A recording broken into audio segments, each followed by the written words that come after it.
তো আজকে আমরা প্রথমে একটা জন্মকুণ্ডলী জাজ করব। আর একটা জিনিস আপনাদেরকে বলি ক্লাসের শুরুতেই, সেটা হচ্ছে অনেকেই আছেন তারা একটু অ্যাডভান্সড লেভেলে আস্তে আস্তে এগোচ্ছেন। তো আপনাদের জন্য আহ, আগামী জানুয়ারি থেকে শুক্রবারের সঙ্গে সঙ্গে বুধবারটাও অ্যাড করে দেওয়া হবে। মানে চার্ট অ্যানালাইসিস ওরিয়েন্টেড ক্লাস, সেখানে বুধবার দিনটাতেও আপনারা জয়েন করে যাবেন, তাতে এডুকেশনটা একটু ফাস্ট হবে। তাহলে শুক্রবারের সঙ্গে সঙ্গে যারা পারবেন তারা বুধবারের ক্লাসটাতেও জয়েন করে যাবেন জানুয়ারির পর থেকে। ঠিক আছে, এইটা গেল একটা কথা। 2 নম্বর কথা হচ্ছে আমাদের আহ একজন টিচার সৌনক ব্যানার্জি শাস্ত্রী, তার ওয়াইফের ক্যান্সার হচ্ছে। এই দরজাটা একটু খুলে দে না, এই দরজাটা খুলে দে। তার ওয়াইফের তো ক্যান্সার হয়েছে, সার্কোমা, মারাত্মক ব্যাপার। তো তার কামিং ডেজে অপারেশন হবে কিছুদিনের মধ্যে। চার্ট আছে প্লাস আবার এর হচ্ছে জমজ নর্মাল চার্ট তো যেরকম মানে তো তার জন্য অনেক টাকা পয়সা লাগবে, তো আমরা একটা টার্গেট করেছি একটা ওয়ার্কশপ করে। সেখানে হচ্ছে মোটামুটি 100 জনকে ইনক্লুড করলে আমরা 50,000 কালেক্ট করতে পারবো। তো সেইখানে যারা পেমেন্ট করবেন তারাও ওয়ার্কশপে পার্টিসিপেট করবেন, যারা করবেন না তারাও পার্টিসিপেট করবেন। এরকম নয় যে কেউ টাকা দিলেন না বলে ওয়ার্কশপে পার্টিসিপেট করতে পারবেন না। সবাইকে নিয়েই আমরা চলবো। কিন্তু আমি আর কি একটা রিকোয়েস্ট করবো যে একজনের পক্ষে তো এতটা দেওয়া পসিবল নয়। তাই যাদের পক্ষে সম্ভব তারা অবশ্যই ওর অ্যাকাউন্ট নাম্বারটা দেওয়া রয়েছে আপনাদের গ্রুপে, দেখবেন একটা নোটিফিকেশন গেছে। তো ওর অ্যাকাউন্টেই আপনারা হচ্ছে টাকাটা পাঠিয়ে দেবেন যাদের পক্ষে সম্ভব। আমি আবারও এটা বলবো যে যাদের পক্ষে সম্ভব তারাই পাঠাবেন। আর ওয়ার্কশপে তো সবাই পার্টিসিপেট করবেন। এবং আমরা ওই দিনকে কিছু টোটকা, কিছু হচ্ছে গিয়ে জেনারেল রেমিডি, কিছু কম্বিনেশন রেমিডি, এগুলো নিয়ে ডিসকাস করবো। কিছু অদ্ভুত অদ্ভুত টোটকা রয়েছে যেগুলো আমরা ইউজ করি বিভিন্ন সময়, এবং সেগুলো কাজ করে যায়। তো সেই ধরনের টোটকা নিয়ে ডিসকাশন গুলো হবে।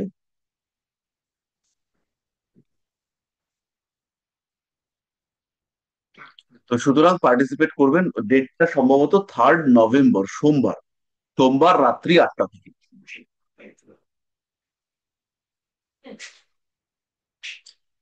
তাহলে পরিষ্কার হলো এই পার্টটা। তাহলে আমরা এবার যে চার্টটা দিয়েছি সেই চার্টে চলে আসি। এবার এই চার্টটা দেখুন। এই চার্টে ডেট অফ বার্থ টুকতে হবে, খাতা নিয়ে বসেছেন টুকে নেই, পরে আর মনে থাকবে না। এটা হচ্ছে 60% হ্যান্ডিক্যাপ্ট একজন জাতকের চার্ট। 60% হ্যান্ডিক্যাপ্ট মানে নিশ্চয়ই আপনারা বোঝেন। 20/11/2003, 20/11/2003, একটুখানি টুকে নিন। 20/11/2003, রাত্রি 12টা 55, আর প্লেস অফ বার্থ হচ্ছে কলকাতা। 20/11/2003, টাইম অফ বার্থ রাত্রি 12টা 55, আর প্লেস অফ বার্থ হচ্ছে কলকাতা। এবার প্রথমে আমি এর সম্পর্কে একটু বলি, তাহলে আপনারা মেলাতে পারবেন। প্রথম বিষয়টা হলো, এই যে ছেলেটি, এটি ছেলে, ছেলে পুরুষ, হয়ে 60% হ্যান্ডিক্যাপ্ট, এবং এই হ্যান্ডিক্যাপ্ট হওয়ার কারণ হচ্ছে প্রি ম্যাচিওর বেবি হিসেবে জন্ম নেওয়া। এর মায়ের কোনোভাবেই বাচ্চা হচ্ছিল না, মায়ের কোনোভাবেই বাচ্চা হচ্ছিল না। এই বাচ্চা না হওয়ার কারণে তিনি বিভিন্ন জায়গায় মানসিক করেন। শেষে একটি শ্মশানে মানসিক করবার পরে তারপরে তার হঠাৎ করে প্রেগনেন্সি চলে আসে। এই যে হঠাৎ করে প্রেগনেন্সি চলে আসে, আলটিমেটলি বাচ্চাটা ওনার ওনার আর কি ইউটেরাসে সমস্যা ছিল, তার জন্য বাচ্চাটা প্রিম্যাচিওর বেবি হিসেবে জন্মগ্রহণ করে। এবং প্রিম্যাচিওর বেবি হিসেবে জন্মগ্রহণ করাটাও তার হ্যান্ডিক্যাপ্ট হওয়ার একটা বড় কারণ। পরবর্তী যে বিষয়টা, সেটা হলো এর সঙ্গে এর বাবার দূরত্ব। এর বাবা কিন্তু কে দায় দায়িত্ব কতটা করেন বা না করেন সেটা আলাদা কথা, কিন্তু এর থেকে দূরে থাকেন, এর মাকে ছেড়ে তিনি আলাদা থাকেন। এবং সেটা দীর্ঘদিন ধরেই তিনি আলাদা থাকেন। মানে বাবার সঙ্গে এই ছেলেটির কাছাকাছি সম্পর্ক নেই। তাহলে 60% হ্যান্ডিক্যাপ্ট, বাবার সঙ্গে সম্পর্ক নেই, এইসব ব্যাপারগুলো আমাদের কোনো মানে সেগুলো খুব কমন ব্যাপার। এই বাবা চলে গেছে, এগুলোতে আমাদের কোনো হেডেক নেই। আমাদের চিন্তার বিষয় হচ্ছে এই ছেলেটি পড়াশোনায় মারাত্মক ভালো, মানে সেই লেভেলের ভালো। এইচএস এ 60% হ্যান্ডিক্যাপ্ট একটি ছেলে সে হচ্ছে 92% মার্কস পেয়েছে, এবং সেটা স্কুলের মধ্যে হাইস্ট। পরবর্তী যে বিষয়টা আমাদেরকে অবাক করে, এই ছেলেটি ভীষণ ভালো অ্যাস্ট্রোলজার।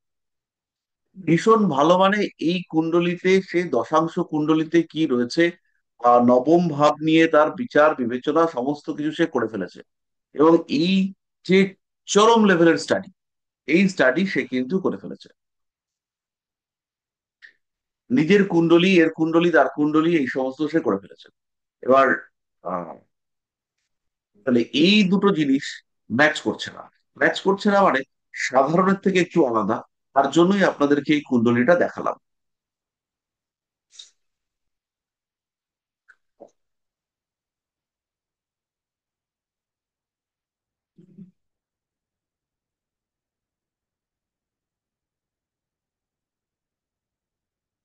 এবার আমরা হচ্ছে গিয়ে একটু ব্যাখ্যা করি ব্যাপারটা। তো আমরা যে বলেছিলাম না যে live example with retrograde planets, তো সেই live example with retrograde planets নিয়ে আজকে আমরা কথা বলবো। এই এখানে শনিদেব তিনি বক্রী অবস্থায় আছেন, এটা নিয়ে আমরা কথা বলবো। তো এবার মজার জিনিস দেখুন এই ছেলেটির ক্ষেত্রে। আরে বাবারে,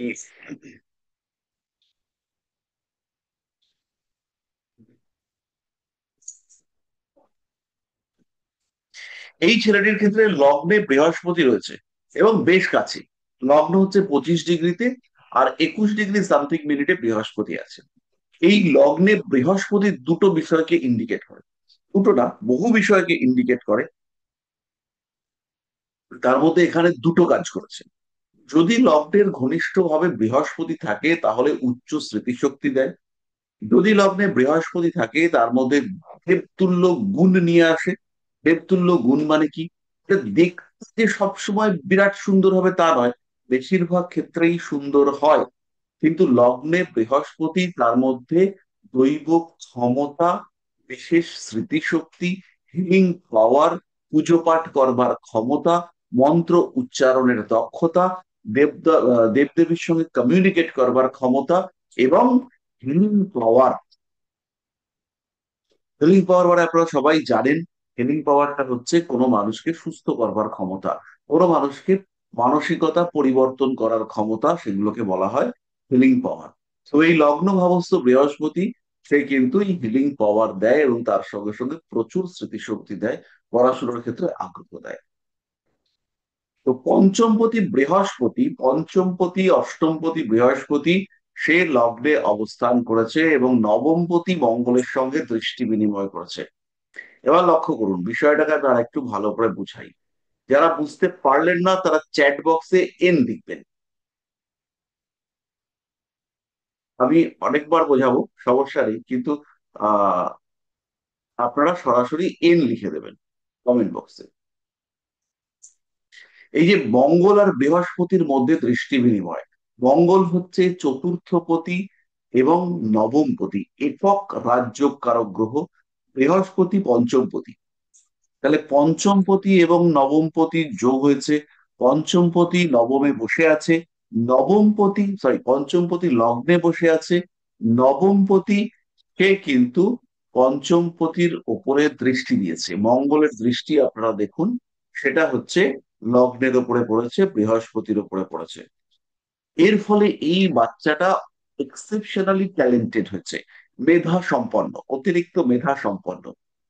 মন এবং চতুর্থপতি পঞ্চমপতি, চতুর্থ হচ্ছে মন, পঞ্চম হচ্ছে মেধা। তাহলে মন ও মেধা এর কম্বিনেশন এই মানুষটার ক্ষেত্রে কানেক্টেড হতে দেখতে পাওয়া যাচ্ছে। এই জায়গাটুকু পরিষ্কার হলো? আমি চ্যাট বক্সটা ওপেন রাখছি, যদি কেউ হচ্ছে গিয়ে বুঝতে না পারেন তাহলে একটু এন লিখবেন। আচ্ছা, এবারে আচ্ছা, এবার এবার বোঝানোর পরে যদি পরিষ্কার হয়ে থাকে, উমা ম্যাডাম এবং পার্থবাবু, আপনারা একটু ওয়াই লিখে দেবেন। যখন মাথায় ঢুকবে তখন ওয়াই লিখে দেবেন। তাহলে চতুর্থ ভাব হচ্ছে আমার মন, আর পঞ্চম ভাব হচ্ছে আমার মেধা। তাহলে এইবার মেধা এবং মন, এই দুটো যখন পাওয়ারফুলি কানেক্টেড হলো, তারা যখন যোগ তৈরি করলো, যোগ হচ্ছে কি ইম্পর্টেন্ট, এই যোগ যখন তৈরি করলো তখন কিন্তু এই বাচ্চাটা মেধাবী হলো। এবার এই যে বাচ্চাটার মেধা, তার মধ্যে কনসেন্ট্রেশনের অভাব আসছে এবং তীব্র প্রেমের আকর্ষণ সৃষ্টি হচ্ছে। কি বললাম? তীব্র প্রেমের আকর্ষণ এবং তার সঙ্গে সঙ্গে কনসেন্ট্রেশনের অভাব। মানে এই দুটো কেন আসছে? এই দুটো আসার কারণ হচ্ছে দশা এবং দশা কালে ক্রিয়াশীল গ্রহ। আচ্ছা, পার্থবাবু, আগের পারবো না আগেরটাই পড়াবো?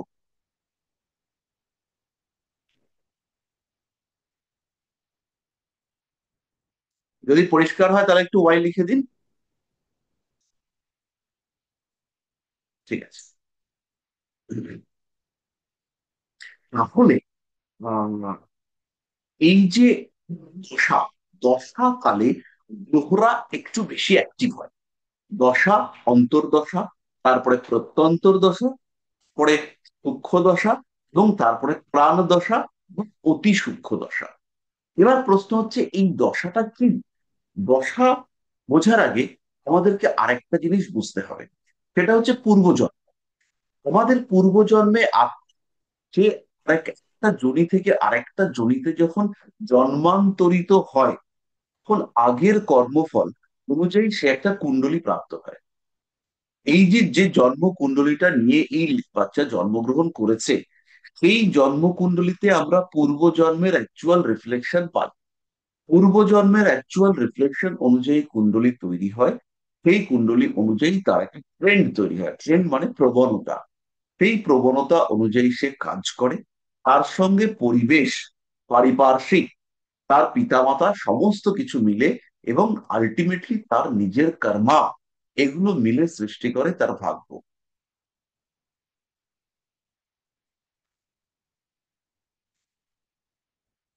বুঝতে পারলাম? তাহলে আমাদের এই যে কুণ্ডলী, এখানে পূর্বজন্মের কানেকশন রয়েছে, আর পূর্বজন্মের কিছু আনকমপ্লিটেড কর্মা সেইটা রয়েছে, বা ডিউ কর্মা সেটা রয়েছে। তো সেই কর্মা, সেটা কতটা রয়েছে তার একটা হিসেব আমরা পাই। সেই হিসেবটা কিভাবে পাই? সেই হিসেবটা পাই এই দশার মাধ্যমে। কোনো একটা সময় কোনো একটা জাতক যখন জন্মগ্রহণ করলো, তখন চন্দ্র যে নক্ষত্রে রয়েছে, খেয়াল করুন, চন্দ্র যে নক্ষত্রে রয়েছে সেই নক্ষত্রের দশা উপস্থিত হলো। চন্দ্র যে নক্ষত্রে, সেই নক্ষত্রের দশা উপস্থিত হলো। এবার পুরো যে দশার স্প্যানটা, পুরো দশা ধরুন, চাঁদের দশা সেটা হচ্ছে 10 বছরের দশা। ধরুন চন্দ্র রোহিণী নক্ষত্র পাস করছিল, তাই চন্দ্রের দশায় জাতকের জন্ম হলো।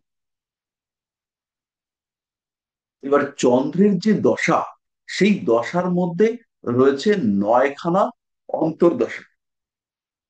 তাহলে এই যে চন্দ্রের 10টা বছর, এই চন্দ্রের 10টা বছরকে ডিভাইড করা হচ্ছে 9খানা অন্তর্দশায়।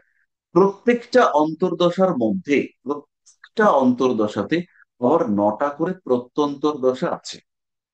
প্রত্যেকটা প্রত্যন্তর দশায় আবার 9টা করে সূক্ষ্ম দশা আছে। আর প্রত্যেকটা সূক্ষ্ম দশায় 9টা করে প্রাণ দশা আছে। তাহলে এই জায়গাটা একটুখানি বুঝিয়ে আমি হচ্ছে গিয়ে পরের পার্টে যাব। স্যার একটু বলবো। হ্যাঁ, বলুন। বললাম তার মানে কোনো জাতক বা জাতিকা যখন আমাদের পৃথিবীতে ভূমিষ্ঠ হয়, সেই ভূমিষ্ঠ হওয়ার মূল কারণটাই হচ্ছে পূর্ব জন্মের কিছু ইনকমপ্লিট কাজ, এবং তার পূর্ব জন্মের পিতা মাতা, তার যে রিলেটিভ, তাদের যে কর্ম, সেই কর্ম কিছু ফল সে ভোগ করতে হোক, পৃথিবী মানে ভোগ করতে পৃথিবীতে আসে, এরকম বিষয়টাই দাঁড়ালো। সেটা জানান। এটা তো একটা নয়, তাকে সে ভোগ করতে আসবে। তার যে ব্যাংক তৈরি হলো, এই ব্যাংকটা নিয়ে সে আসলো, এবং এবার যখন নতুন পৃথিবীতে আসলো, সে নিজেরটুকু নিয়েই আসলো। যেখানে সে এন্ড করেছিল সেটা নিয়ে পরের জন্মে আসলো। এবার এই পরের হুম। জন্মে আসবার পরে তার যা কিছু কানেক্টিভিটি নতুন, পূর্বজন্মের প্রবণতা, এই দুটো মিলে তৈরি হবে ভাগ্য। তা দশা তো প্রথমে বিভিন্ন রকম দিয়ে শুরু হতে পারে। যা খুশি দিয়ে শুরু হতে পারে। ধরুন আমি আর কি ভাবছি যে তার রাহুর দশায় জন্ম। তার মানে যে দশায় জন্ম হবে সেই দশাটারই রিলেটেড কিছু ইনকমপ্লিট কাজ দিয়ে তার শেষ হয়েছিল বা মৃত্যু হয়েছিল। না, এইটা অনেক জটিল বিষয়, এটাতে আমরা যাচ্ছি না। যে দশাতে তার জন্ম হলো, সেই বলেন যে যে দশায় এর আত্মা মুক্তি প্রাপ্ত হয়েছিল সেই দশার পরে তার জন্ম হলো, এটা একটা কনসেপ্ট আছে। কেউ বলে তার যে পাস্ট কর্মা হয়তো খুব বদমাইশ ছিল, খুব বদমাইশ, তাহলে এই খুব বদমাইশ থেকে তার মৃত্যু হলো হচ্ছে রাহুর দশায়, তাহলে এই রাহুর দশা বা বৃহস্পতির দশায় মৃত্যু হলো। কিন্তু ওই যে পাস্ট কর্মা, তার যে কর্মফল সে তো ভোগ করেনি, সেইগুলো ভোগ করবার জন্য তাকে পৃথিবীতে পাঠানো হলো রাহুর দশায়, এবং জন্মের হয়তো 2 বছর পর থেকে সে ভুগতে শুরু করবে। ঠিক আছে।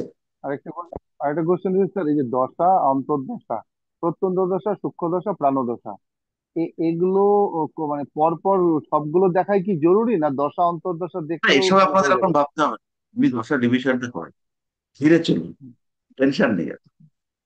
আচ্ছা, রাহুর দশায় একজনের জন্ম হলো। এবার রাহুর দশা, এখানে রাহুর দশায় জন্ম মানে হচ্ছে চাঁদটা রাহুর নক্ষত্রে ছিল, চাঁদটা রাহুর নক্ষত্রে ছিল। তারপরে রাহুর নক্ষত্র আমি ধরে নিচ্ছি 24 নম্বর নক্ষত্র। এবার এই 24 নম্বর নক্ষত্রের নাম হচ্ছে কি জানো বেশ? কত বিষয়। শতভিষা। শতভিসা। শতভিসা নক্ষত্রে জন্ম। তাহলে এই শতভিসা নক্ষত্রটার স্প্যান হচ্ছে 13 degree 20 minute. 13 degree 20 minute, 13 degree 20 মিনিটে চন্দ্র মুভ করবে। তাহলে আমি ধরে নিচ্ছি যে এই হলো, এই যে দাগ দেওয়া জায়গাটা, এটা হচ্ছে শতভিসা নক্ষত্রের ক্ষেত্র। এইখান থেকে চাঁদের মুভমেন্ট শুরু হলো। ধরুন এখান থেকে চাঁদ যাবে 13 ডিগ্রি 20 মিনিট, টোটাল একদিন সময় লাগবে। এই একদিন সময় এখানে অতিক্রম করবে। তাহলে এই একদিনের মধ্যে যে কোনো জায়গায় জন্ম হতে পারে, চন্দ্র এখানে এসে তখন জন্ম হতে পারে। তাহলে এটা হচ্ছে শতভিসা নক্ষত্রের প্রথম ডিগ্রি। শতভিসা নক্ষত্র মানে আপনারা সবাই জানেন, এটা হচ্ছে কুম্ভ রাশি। কুম্ভ রাশির 6 ডিগ্রি 40 মিনিট।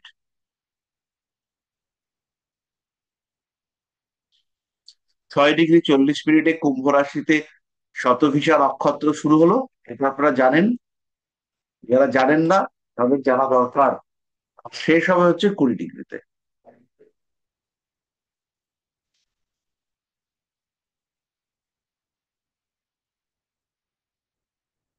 তাহলে এবার আরেকটা জিনিস আমাকে বলতে হবে, এটা আপনারা নাও জানতে পারে, সেটা হচ্ছে রাহুর দশা কতদিন।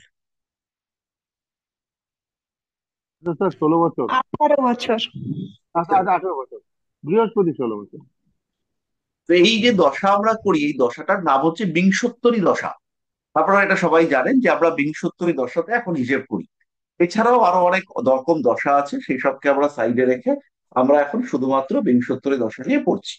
তাহলে এই বিংশোত্তরী দশা মানে হচ্ছে এটা 120 বছরের দশা। বিংশ উত্তরী, বিংশ মানে 20, 20 বেশি দশা, কার থেকে 20 বেশি? 100 থেকে 20 বেশি। তাহলে বিংশোত্তরী দশা, এটা হচ্ছে 100 থেকে 20 বছর বেশি দশা। এবং এই 9টা গ্রহের সবকটা গ্রহের দশা মিলে সেটা হচ্ছে বিংশোত্তরী বা 120 বছরের দশা। তাহলে এখানে প্রথম হচ্ছে গিয়ে কেতু। কেতু 7 বছর। শুক্র, শুক্রের দশা 20 বছর। রবি, রবির দশা 6 বছর। চন্দ্র 10 বছর। মঙ্গল, মঙ্গলের দশা 7 বছর। তারপরে রাহু 18। তারপরে গুরু 16। 16 বছর। তারপরে শনি 19 বছর। 19। লাস্ট বুধ 17 বছর। 17 বছর।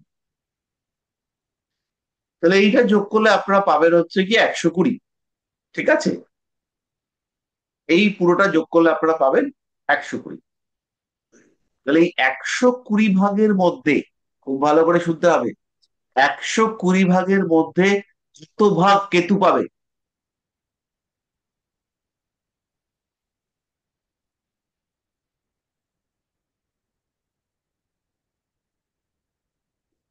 7 ভাগ পাবে।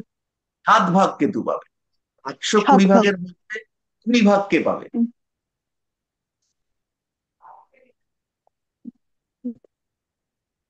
শুক্র। শুক্র 120 শুক্র শুক্র। ভাগের মধ্যে 16 ভাগ কে পাবে? 16 ভাগ। 16 ভাগ গুরু, বৃহস্পতি। বৃহস্পতি বৃহস্পতি। ব্যাস, সব বৃহস্পতি। বুঝে গেছে। পুরো চাপটি। এই যে জায়গাটা, এই জায়গাটাকে আমরা ডিভাইড করে নিচ্ছি এই অনুপাতে। এই যে 7, 20, 6, 10, তাহলে কেতুর জায়গাটা হচ্ছে একটু কম, পরে 20 শুক্রের একটু বড়, তারপরে হচ্ছে গিয়ে রবি 6 আর একটু ছোট, তারপরে চন্দ্র 10 আর একটু বড়, তারপরে উম, উম, উম, উম, উম, উম, মঙ্গল 7 এরকম থাকবে, এবার রাহু আবার একটু বড়, রাহুর পরে বৃহস্পতি সে একটু বড়, তারপরে শনি সে আর একটু বড়, তারপরে বুধ। এই ভাগটা আর কি একরকম হয়েছে। তাহলে এই এই যে ভাগ, এবার চাঁদটা যেখানে থাকছে, এইখানে একটা দিন টোটাল 13°20'। ধরুন চন্দ্র এখান থেকে ঢুকলো, ঢুকতে ঢুকতে ঢুকতে ঢুকতে পুরো একটা জায়গাতে এসে জন্ম, এইখানে জন্ম। তাহলে এইখানে কার দশা অন্তর্দশায় জন্ম হবে সেটা আমরা বুঝে যাব কোন জায়গাটাতে রয়েছে। ধরুন প্রথমে চন্দ্রের দশা, চন্দ্রের অন্তর্দশা শুরু হবে। এটা যদি, এটা আমাদের রাহুর দশা, সরি, রাহুর দশা, রাহুর অন্তর্দশা শুরু হবে। তারপরে রাহুর দশা বৃহস্পতির অন্তর্দশা, তারপরে রাহুর দশায় শনির অন্তর্দশা, তারপরে রাহুর দশায় বুধের অন্তর্দশা, তারপরে রাহুর দশায় কেতুর অন্তর্দশা, তারপরে শুক্রের অন্তর্দশা, এইভাবে চলতে থাকলো। পরিষ্কার? এই অন্তর্দশা গুলোর যে ভাগ, তার মধ্যেও প্রত্যন্তর দশা ঠিক একই অনুপাতে ভাগ ভাগ করা আছে। তাহলে চন্দ্র এক্স্যাক্টলি যে জায়গাতে গিয়ে পৌঁছলো, সেই জায়গা অনুযায়ী আমরা দশাটা পাবো। এবং দশাটা কি, তার কারবা ওইখান থেকে স্টার্ট হচ্ছে। কারবা ওইখান থেকে স্টার্ট হয়ে গেল। এইবার দশা অনুযায়ী সেই জাতক ফল পেতে থাকবে। যেমন যেমন দশা তেমন তেমন ফল, যেমন যেমন দশা তেমন তেমন গ্রহণ হতে থাকবে। তাহলে দশা সম্পর্কে সামান্য ধারণা আমরা পেলাম। তাহলে রাহুর দশা বৃহস্পতির অন্তর্দশায়, রাহুর দশা বৃহস্পতির অন্তর্দশায় রাহু, বৃহস্পতি এবং রাহু বৃহস্পতির সঙ্গে কানেক্টেড গ্রহরা, তারা এক্সাইটেড হবে বা তারা ফল দান করবার জন্য প্রস্তুত হবে। এই লাস্টের লাইনটা কি বোঝা গেল?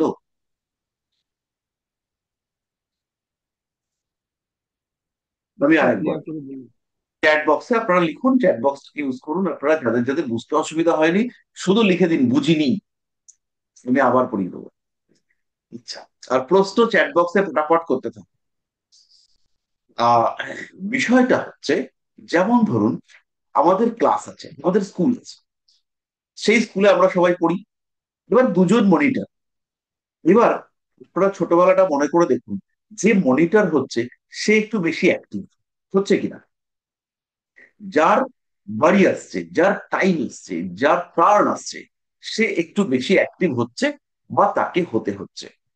এইটা পরিষ্কার হচ্ছে। তাহলে যার দশা এসছে তার সময় এসছে, যার দশা এসছে তার সময় এসছে, তার টার্ন এসছে। তাহলে রাহু বৃহস্পতির এখন কাজ করবার, খেলা দেখাবার সময় এসছে। তাহলে রাহু এবং বৃহস্পতি তারা অ্যাক্টিভ হবে, তারা যে ভাবে আছে তারা অ্যাক্টিভ হবে, তারা যে ভাব বা গ্রহতে দৃষ্টি দিচ্ছে তারা অ্যাক্টিভ হবে, কিংবা যাদের সঙ্গে রাহু এবং বৃহস্পতি সম্পর্কিত তারা অ্যাক্টিভ হবে। এবার অসুবিধা? কেউ কিছু লেখে না। যদি বুঝতে অসুবিধা হয় তাহলে লিখতে হবে নো।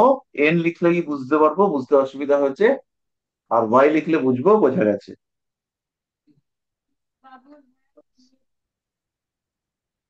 তাহলে এবার এই রাহুর দশা, বৃহস্পতির অন্তর্দশা, সেখানে কি ঘটবে? তাহলে বৃহস্পতি হচ্ছে পঞ্চমপতি এবং অষ্টমপতি। পঞ্চম হচ্ছে আমার মন, পঞ্চম হচ্ছে আমার ভালোবাসা, পঞ্চম আমার প্রেম। এবার লক্ষ্য করুন, এই কুণ্ডলিতে আমরা এখন একটা প্রশ্নের উত্তর দেইনি, কেন এই মানুষটার মধ্যে এই 60% ডিসেবিলিটি এসছে, এটা কিন্তু আমরা এখনো আসেনি। এখানে দেখুন রাহু বৃহস্পতিকেও দৃষ্টি দিচ্ছে। রাহু লগ্নকে দৃষ্টি দিচ্ছে, তার সঙ্গে সঙ্গে রাহু পঞ্চম ভাবটাকেও দৃষ্টি দিচ্ছে। নবাংশ কুণ্ডলিতে লক্ষ্য করলে দেখতে পাবেন যে রাহু সে জল তত্ত্বে বসে আছে এবং লগ্নের সঙ্গে সেখানে রয়েছে ইউরেনাস। ইউরেনাসকে আপনারা সবসময় ভাববেন এটাও মঙ্গল, আর একটু ভয়ঙ্কর মঙ্গল, আর একটু অ্যাক্টিভ, আর একটু ভয়ঙ্কর মঙ্গল হচ্ছে ইউরেনাস। তাহলে মঙ্গল হচ্ছে তেজ, জেদ, রাগ, ক্ষোভা, উগ্রতা, লিবিডো, এইসবের কারক গ্রহ।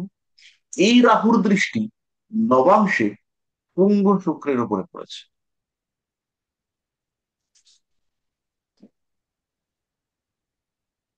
ফলে এই মানুষটার মনের মধ্যে প্রেমের প্রতি আসক্তি তীব্রভাবে বেড়েছে। এই মানুষটা এখন চাইছে আমার কেউ প্রেমিকা হোক, কিন্তু এ পড়াশোনাতে যতই ভালো হোক, এ কিন্তু সেইভাবে মহিলাদেরকে কনভিন্স করতে পারছে না। কারণ ওর কথা জড়ানো, ওর কথা অতিরিক্ত, ওর বাদিকটা পুরোপুরি ডিসেবল, হাতগুলো এরকম হয়ে রয়েছে। হ্যাঁ, চোখের দৃষ্টিতেও আপনারা বুঝতে পারবেন যে সমস্যা রয়েছে। ওকে দেখে বিন্দু মাত্র বোঝা যাবে না যে ও পড়াশোনাতে অতটা ভালো। তো কেউ যদি ওকে ভালোবাসতে চায়, তাহলে ওর মনকে ভালোবাসতে হবে। ওর মধ্যে কিন্তু একটা গুড এবং পিওর সোল রয়েছে। এটা হচ্ছে দেবগুরু বৃহস্পতি নিয়ে এসেছে। আর দেবগুরু বৃহস্পতি পঞ্চমপতি হয়ে পূর্ব ফাল্গুনী নক্ষত্রে রাহু দৃষ্ট হয়ে লগ্নে বসে রয়েছে। এবার বলি, পঞ্চমপতি বৃহস্পতি লগ্নে, দেবগুরু বৃহস্পতি লগ্নে রাহু দৃষ্ট হয়ে পূর্ব ফাল্গুনী অর্থাৎ শুক্রের নক্ষত্রে বসে রয়েছে। শুক্র 4th হাউসে রয়েছে। এই যে 4th হাউসে শুক্র বসে রয়েছে, তার কারণে বাড়ির বড়রা, আশেপাশের বড়রা, বড় মানে বৃহস্পতি, এই তো জ্ঞানী গুণী লোকজন, তারা ওকে ভালোবাসতে শুরু করেছে। তাদের মধ্যে এই ছেলেটির প্রতি একটা ভালোবাসা রয়েছে, ভালোবাসা মানে স্নেহ, এটা রয়েছে। এবং তার কারগ্রহ হচ্ছে বৃহস্পতি। যাই হোক, আমরা যেটা করছিলাম যে কেন এই সময় ওর মধ্যে প্রেম জেগে উঠেছে, তার দুটো কারণ, একটা বৃহস্পতি, দ্বিতীয় কারণ রাহু। রাহু বৃহস্পতিকে দেখছে, বৃহস্পতি পঞ্চমপতি, রাহু পঞ্চম ভাবকে দেখছে, রাহুর দৃষ্টি পঞ্চমে পড়েছে। ফলে ওর যে প্রেম, এটা মনের মধ্যে তীব্রভাবে জেগে উঠেছে।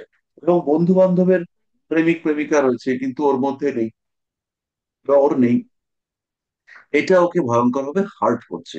এবং এ তো প্রচন্ড জেদি, বুঝতেই পারছেন, লগ্নে বৃহস্পতি, তার উপরে মঙ্গলের দৃষ্টি, রাহুর দৃষ্টি, শনির দৃষ্টি। ফলে ওর যে রাগ, সেটা তো এক্সেসিভ। লগ্ন আমরা আবার যদি দেখি, নবাংশ কুণ্ডলী দেখি, মঙ্গল বৃহস্পতি সেখানেও যোগ হয়েছে। মঙ্গল সক্ষেত্রী, বৃহস্পতি দ্বাদশে, লগ্নে রাহু, পঞ্চমে শুক্র, শনি। ফলে এখানেও ও প্রচন্ড জেদি। তাহলে এই জেদ আর প্রেমের ইচ্ছা, এই দুটো রাহু বৃহস্পতিতে কাজ করছে। এবং ও ও কিন্তু যাদবপুর ইউনিভার্সিটিতে পড়াশোনা করে। আর সম্ভবত উম কি একটা পড়ায় মনে নেই, ভালো সাবজেক্ট। এই আমার এই ছুটিটা অ্যাপ্রুভ করে নি জানো।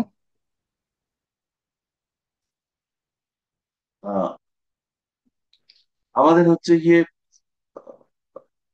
এই এই যে ভালো সাবজেক্ট নিয়ে পড়াশোনা করছে, এটা লগ্নে বৃহস্পতি থাকার জন্য হচ্ছে।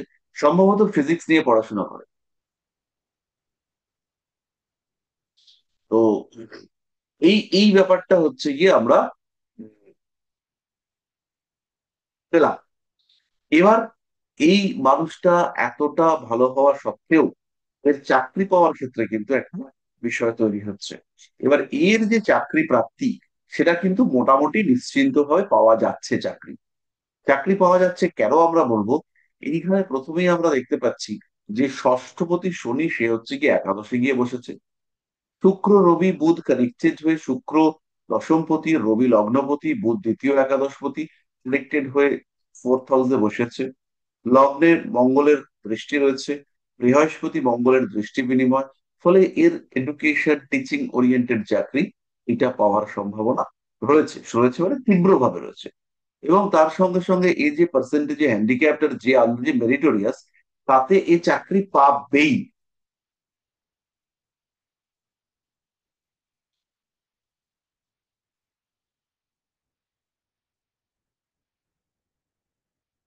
হ্যাঁ, এখানে হচ্ছে গিয়ে গুরুচণ্ডাল যোগ তৈরি হয়েছে এবং পূর্ণ গুরুচণ্ডাল যোগ তৈরি হয়েছে।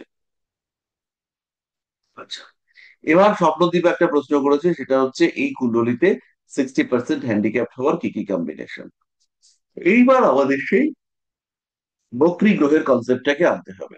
বকরি, এই ওয়ার্ডটা মানেই হচ্ছে গিয়ে আপনারা বুঝতে পারবেন যে বকরি, বক্র, বাঁকা। তাহলে এই লগ্নটার উপরে বকরি শনির দৃষ্টি হচ্ছে। এই লগ্নে বকরি শনির দৃষ্টি রয়েছে, এটা হচ্ছে নাম্বার ওয়ান। নাম্বার টু হচ্ছে মঙ্গলের দৃষ্টি, রাহুর দৃষ্টি শারীরিক অসুস্থতা সৃষ্টি করেছে। তাহলে এই যে জায়গাটা, বকরি ব্যাপারটা কিছুটা আমরা বুঝতে পারলাম, পুরোটা না বুঝলেও। বক্রী শনির দৃষ্টি, জন্মকুণ্ডলিতে বক্রী শনি, সে হচ্ছে গিয়ে কিছুটা বক্রতা, কিছুটা ডিসেবিলিটি ক্রিয়েট করেছে। তাহলে এটা হচ্ছে গিয়ে বুঝতে পারা গেল।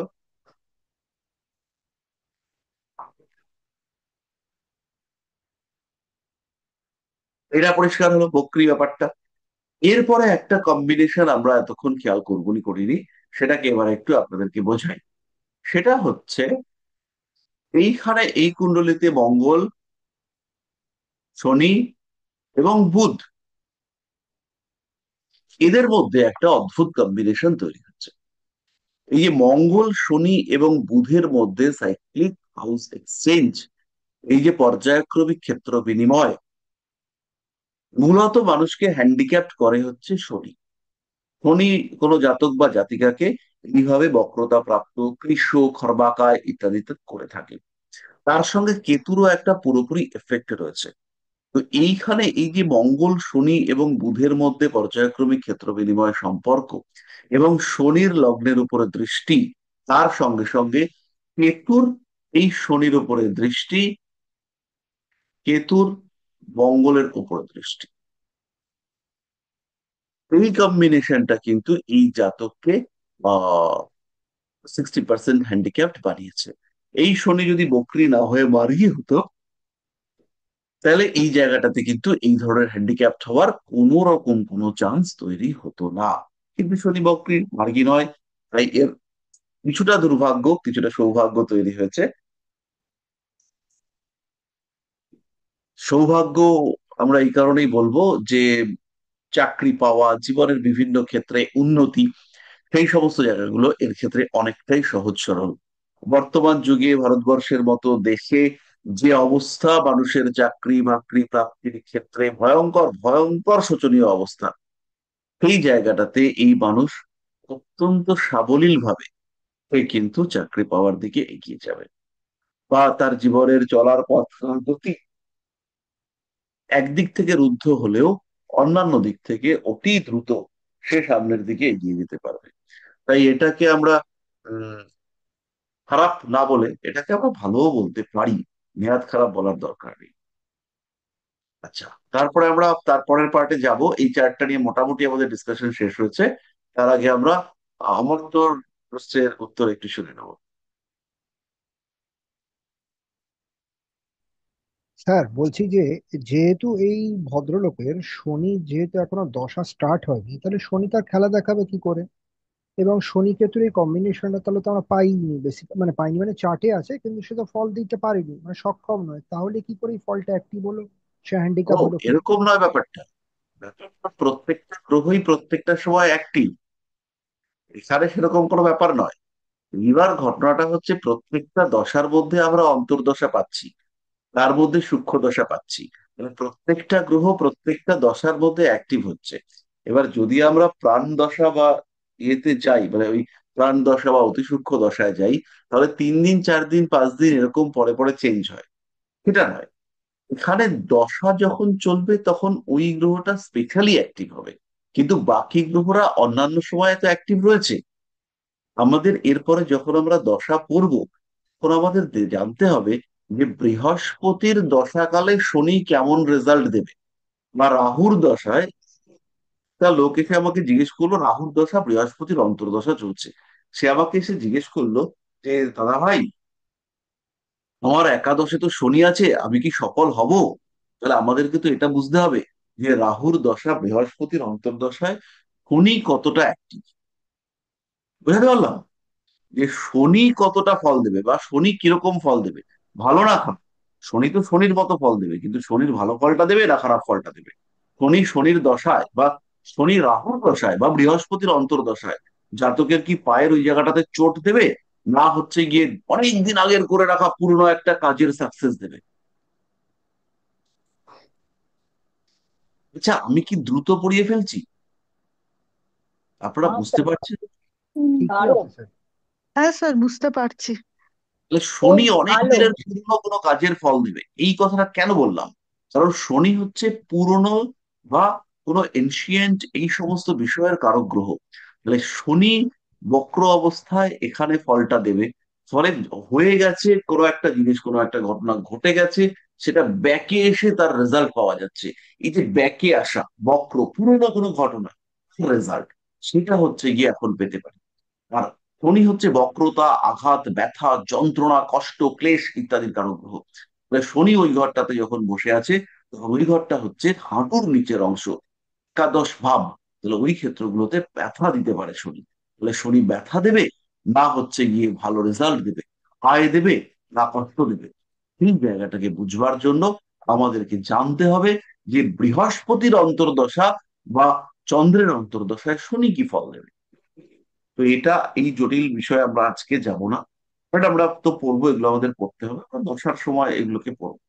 তবে এই যে কম্বিনেশনের তো রেজাল্ট আছেই, তারপরে হচ্ছে গিয়ে দশার সময় ওই গ্রহরা একটু বেশি অ্যাক্টিভ হবে। আমি সেই মনিটরের কথা বললাম না, মনিটর ক্লাসে আছে মানে বাকি ছাত্রছাত্রীরা ক্লাসে নেই, তা তো নয়, কিন্তু মনিটররা একটু বেশি অ্যাক্টিভ। যদি বুঝতে পারা যায় তাহলে একটু ওয়াই লিখে দিতে হবে।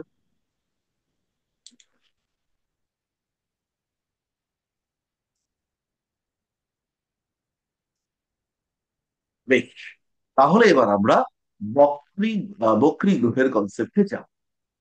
বক্রী গ্রহের কনসেপ্ট কি আমরা এর আগে একটুও পড়েছি? ইলাবারেটই হয়নি স্যার। আচ্ছা,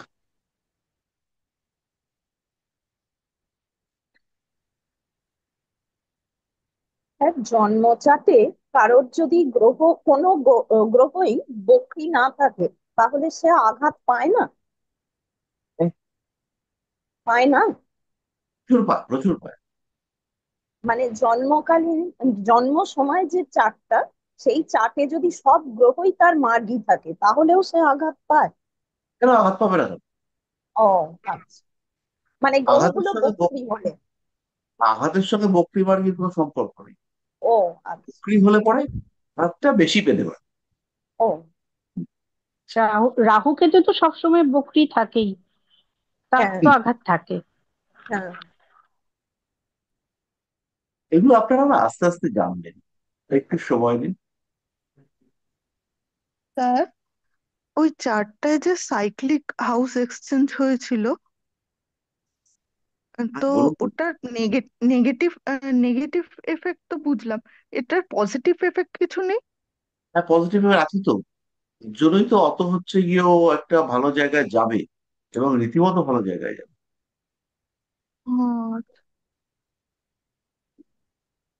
নাহলে আপনি ভাবতে পারছেন 60% হ্যান্ডিক্যাপ্ট একটা ছেলে, সে হচ্ছে গিয়ে স্কুলের মধ্যে ফার্স্ট হচ্ছে, খেলা কথা। সে অ্যাস্ট্রোলজিতে ব্যাপক নলেজ করে ফেলেছে। ব্যাপক নলেজ মানে ব্যাপক নলেজ করে ফেলেছে। এবার সে হয়তো ইয়ে করতে পারেনি, এখনো সে জ্যোতিষের দিক থেকে সেইভাবে প্রতিষ্ঠিত হতে পারেনি, কিন্তু সে তো প্রতিষ্ঠিত হবে।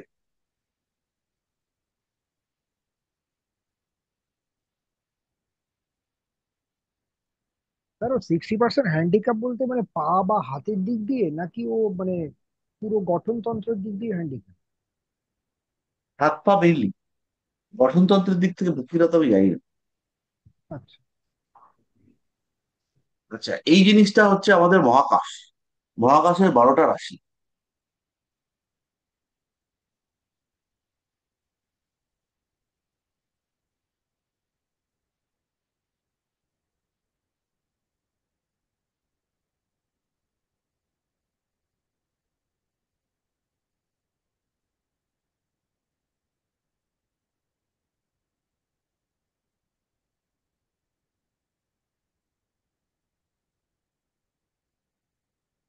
আর এই হচ্ছে আমাদের সৌরজগৎ। এখানে আমরা দুটো তিনটে গ্রহ থাকবো, বেশি গ্রহ ট্রহ আঁকবো না।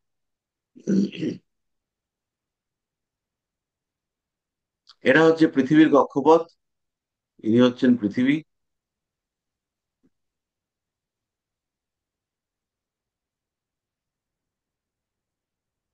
আর মাঝখানে তো সূর্যদেব আছেন।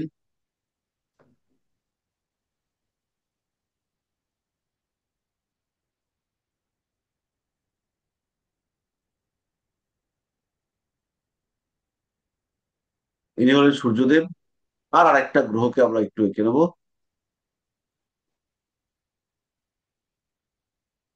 এটা হচ্ছে কোনো একটা গ্রহ, সে মঙ্গল।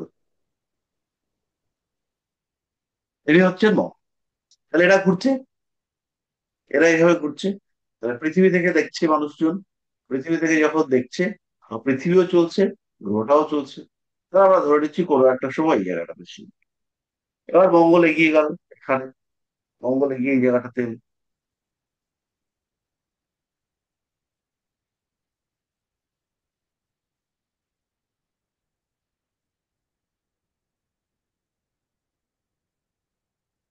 বা বৃহস্পতিকে আঁকছি আমরা এটা। বৃহস্পতি এখান থেকে এখানে যাচ্ছে, এখানে যাচ্ছে।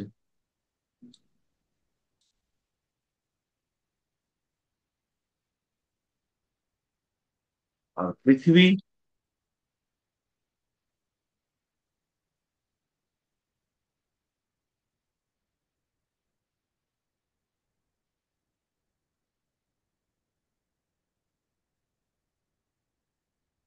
সে হচ্ছে কি এইভাবে যাচ্ছে, এভাবে ঘোরে আর কি।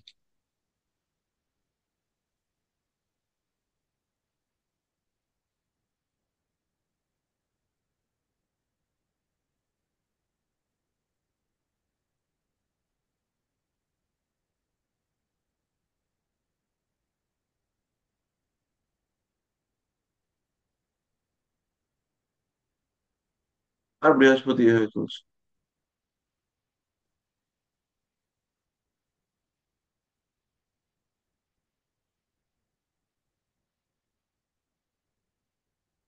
এবার কোনো একটা সময় পৃথিবী, সে হচ্ছে কি এই জায়গাটাতে রয়েছে। আমরা একটা এক লিখে দিই। এটা হচ্ছে 1 নম্বর পজিশন। এইখান থেকে যখন পৃথিবী থেকে দেখছে, তখন এই সূর্য রয়েছে এখানে। আর বৃহস্পতি সে আমরা ধরে নিচ্ছি এখানটাতে রয়েছে।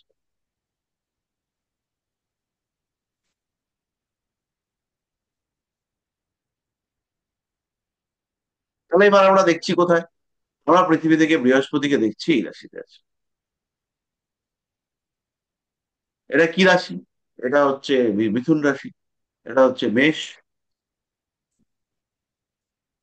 মেষ থেকে মিথুন রাশিতে রয়েছে।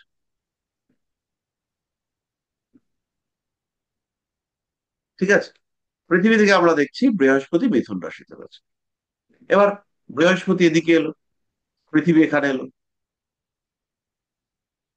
পৃথিবী এখানে এলো। এটা পৃথিবীর পজিশন, আর বৃহস্পতিটা এখানে এলো। তাহলে এইভাবে দেখতে পাচ্ছি। এবার এই করতে করতে পৃথিবীর একটা পজিশন এলো, যখন এইখানে হচ্ছে গিয়ে পৃথিবী, আর বৃহস্পতি হচ্ছে গিয়ে এরকম কোন জায়গায় আছে, এরকম কোন জায়গায়। তাহলে এখান থেকে দৃষ্টিটা আমাদের পড়বে, পৃথিবী এখানে রয়েছে, এই হচ্ছে গিয়ে পৃথিবী থেকে বৃহস্পতি মেষ রাশিতে রয়েছে। ঠিক আছে। এবার খুব ভালো করে দেখুন, বৃহস্পতি এই জায়গাটাতে রয়েছে, আর পৃথিবী এইখানটাতে রয়েছে। এবার পৃথিবীর পজিশন এখান থেকে এইখানে, বৃহস্পতির পজিশন কিন্তু এখান থেকে এইটুকু। এবার পৃথিবীর পজিশন এখান থেকে এই জায়গা, পৃথিবীর আরেকটা পজিশন আমি আঁকছি।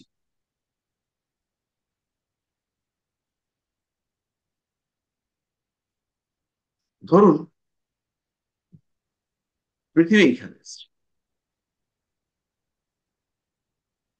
ঠিক সেই টাইমে বৃহস্পতি এখানে এসছে। বৃহস্পতি তো স্লো, বৃহস্পতি এই জায়গায় এসছে। তাহলে এবার পৃথিবী থেকে যখন দেখা হচ্ছে, তখন এইখান থেকে যখন দেখছি, আর বৃহস্পতিটা ধরো আরেকটু পিছিয়ে দিই বৃহস্পতিকে। বৃহস্পতিকে আমাদের ঠিকঠাক জায়গাতে হয়নি, পৃথিবী এগিয়ে গেছে, বৃহস্পতি সে হচ্ছে এখানে রয়েছে,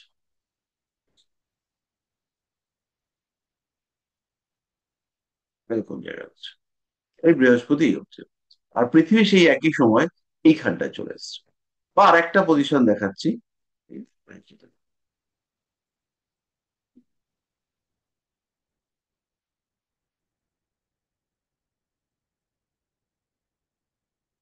কোনো একটা সময় পৃথিবী এখানে রয়েছে, এটা হচ্ছে 1 নম্বর পজিশন, আর বৃহস্পতি এখানটাতে রয়েছে। তাই পৃথিবী থেকে বৃহস্পতিকে দেখছে। 2 নম্বর পজিশন হচ্ছে পৃথিবী এখানে রয়েছে, আর বৃহস্পতি সে হচ্ছে এখানে রয়েছে।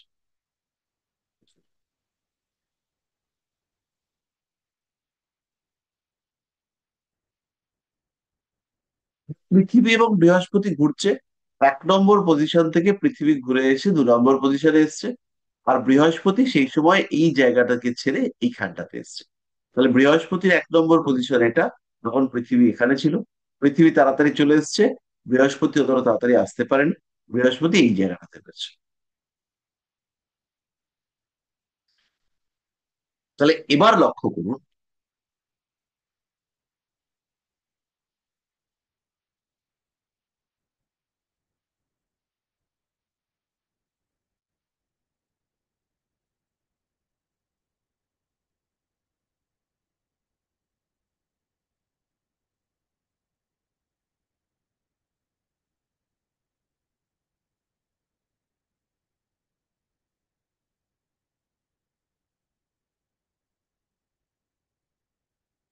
যখন 1 নম্বর পজিশনে ছিল, তখন 1 নম্বর পজিশন থেকে বৃহস্পতিকে এখানে দেখা যাচ্ছিল, বৃহস্পতিকে দেখা যাচ্ছিল এখানে মিথুন রাশিতে। মিথুন রাশিতে বৃহস্পতি ঢুকেছে। কিন্তু 2 নম্বর পজিশন থেকে যখন বৃহস্পতিকে দেখা হচ্ছে, তখন সে বৃহস্পতি বৃষ রাশিতে। কিন্তু বৃহস্পতি তো বৃষ রাশিতে যায়নি। তাহলে কি হলো ঘটনাটা?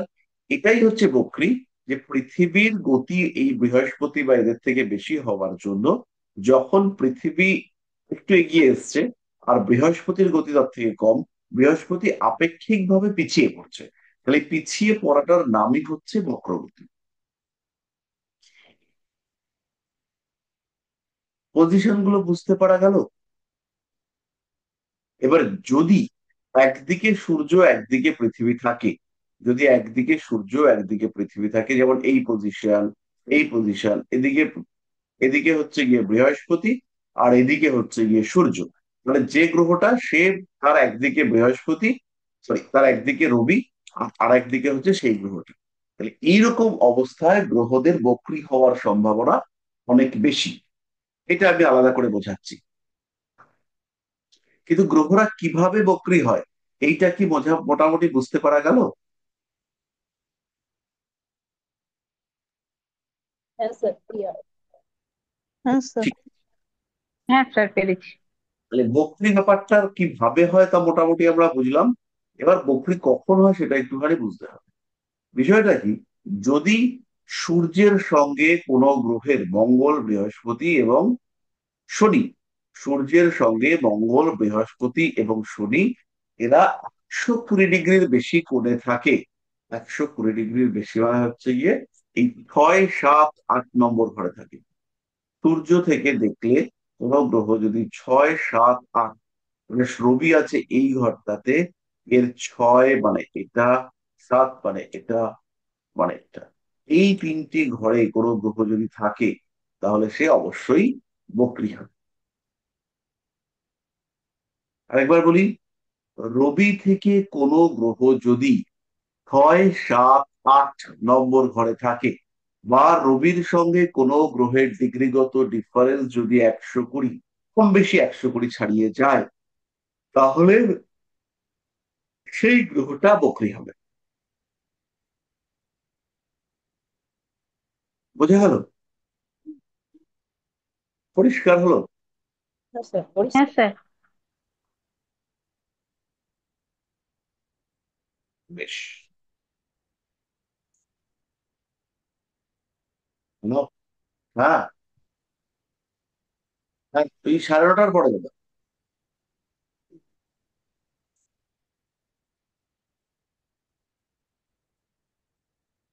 তাহলে মোটামুটি আমরা বুঝতে পারলাম বকরি ব্যাপারটা। এবার বকরি গ্রহের ফল, বকরি গ্রহের ফল মোটামুটি বিপরীত হিসেবে ধরুন। যেমন শনি, সে হচ্ছে গিয়ে প্রেমের চাহিদাকে নষ্ট করে দেয়। শনি বলে তুই বাবু সাধু টাধু হয়ে থাক, তুই আর ওই অকাজ কুকাজের দিকে যাস না, তোর কেউ বন্ধু হবে না, তোর কেউ বান্ধবী হবে না। বকরি শনিও তাই। মার্গী শনি থাকলে পরে জাতক মেনে নিল যে আমি তো বুঝতে পেরেছি আমার হবে না। বকরি শনি ডিজায়ারটাকে এক্সট্রিম করে দিল। বোঝাতে পারলাম? মার্গী শনি জাতককে ধৈর্য ধরতে শেখাবে, বকরি শনি জাতকের ধৈর্যটাকে শেষ করবে। বকরি শনি, মার্গী শনি প্রচুর পরিশ্রম করাবে এবং জাতককে ত্যাগী স্বভাবের করবে। বকরি শনিও জাতককে প্রচুর পরিশ্রম করাবে, কিন্তু জাতক হবে স্বার্থপর।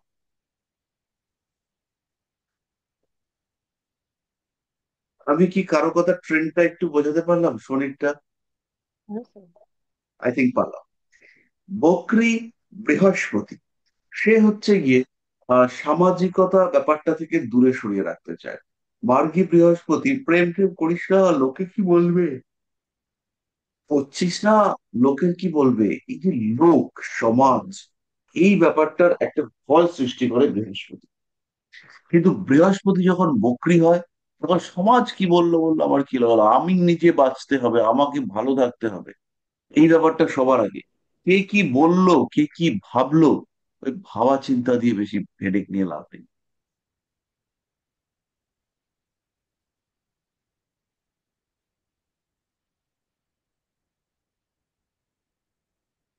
এটা হচ্ছে বৃহস্পতি বক্রী হওয়ার ক্যারেক্টারিস্টিক্স। মার্গী বৃহস্পতি জাতককে নিয়মানুবর্তী করে, তাকে পড়াশোনার প্রতি আগ্রহ যুক্ত করে। বক্রী বৃহস্পতি কিন্তু সেই আগ্রহটাকে কমাতে চেষ্টা করে। মার্গী বৃহস্পতি উচ্চ স্মৃতি দেবে, বক্রী বৃহস্পতি স্মৃতিশক্তি নষ্ট করবে। মার্গী বৃহস্পতি জাতককে সিস্টেম মানতে চেষ্টা করাবে, মানাতে চেষ্টা করাবে, যে বড়রা যেটা বলে সেটা শুনে চলা উচিত। আর এ বক্রী বৃহস্পতি হলে পরেই বলবে বড়রা কি বলে সেটা তো আগে শুনি, তারপরে বলবো শুনে চলা উচিত কিনা।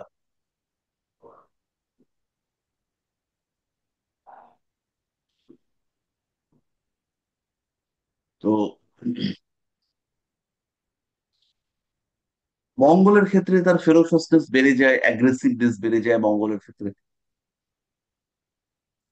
এছাড়াও বক্রী গ্রহ কোন ঘরের ফল দেবে, কোন গ্রহের ফল দেবে, কোন ভাবের ফল দেবে ইত্যাদি সংক্রান্ত কিছু কিছু রয়েছে, সেগুলো আমরা আজকে আমাদের আর মাথার মধ্যে নেওয়ার দরকার নেই। আপনাদের যদি কোনো প্রশ্ন থাকে সেগুলো আমরা 4-5 মিনিট ডিসকাস করি, করে 20 মিনিট আমরা একটু রেমিডি নিয়ে আলোচনা করব। কারণ এবার আপনারা তো প্র্যাকটিসের দিকে এগোচ্ছেন, তো সেই প্র্যাকটিসের জায়গাটাকে আরেকটু স্মুথ করে তোলার জন্য একটু রেমিডি ওরিয়েন্টেড ডিসকাশন দরকার। স্বপ্নদীপ বল। বহুদের স্যার বলছি যে আপনি যে ওই রবির ব্যাপারটা বললেন, মানে রবি থেকে কোনো গ্রহ যদি 6, 7, 8-এ থাকে তাহলে সেটা বক্রি হবে। তাহলে এই বুধ আর শুক্র তো এরা জেনারেলি রবির আশেপাশেই থাকে, করতে পারবো না যে রেট্রোগেট আছে কিনা। না, বুধ শুক্র তো ওইভাবে আসবে না। বুধ আর শুক্র তো রবির সঙ্গে সঙ্গেই চলে। ওরা হচ্ছে গিয়ে পৃথিবীর আর সূর্যের মাঝখানে রয়েছে। তাই ওদের যে গতি সেটা হচ্ছে গিয়ে ডিফারেন্ট। শুক্র বা বুধের রেট্রোগ্রেশনের ডিস্টেন্সটা ডিফারেন্ট। সেটাতে আমি আসছি, বলে দিচ্ছি।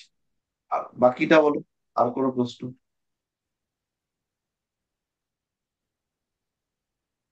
আর স্যার গ্রহদের চন্দ্র যে আর চন্দ্র গ্রহদের যে কখনো বক্রী চিন্তাটা, হয় না। চন্দ্র সবসময় পৃথিবীর সাথে সাথে যেহেতু, চলে। হ্যাঁ যেহেতু পৃথিবীর সাথে সাথে আর চলে আর সূর্য চন্দ্র স্থির বলে কখনো এরা কখনো, রেট্রোগ্রেড। এরা দুজন বকরি হয় না তাই তো?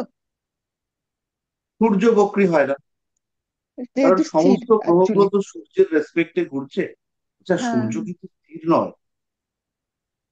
মানে ওই আর কি আপেক্ষিক ভাবে স্থির। চরম গতিশীল সূর্য। স্পিড অফ সান আইডিয়া আছে কারোর? স্যার একটু বলুন স্যার।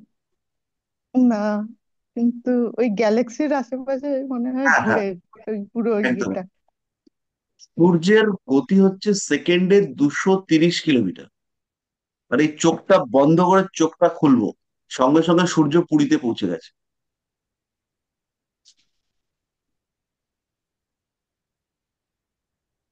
তো সূর্যের গতি সূর্য হচ্ছে কার চারপাশে সেকেন্ডে 230 কিলোমিটার, এবং সূর্য ও কার অত্যন্ত বেগে এই ইয়েতে মানে আমাদের মিল্কি ওয়ে গ্যালাক্সির চারপাশে ঘুরে বেড়াচ্ছে।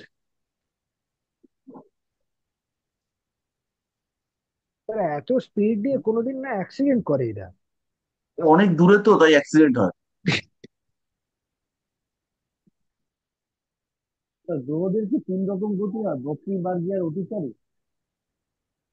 না, অতিচারী তো একটা আলাদা, ওদের গতি দূরত্ব,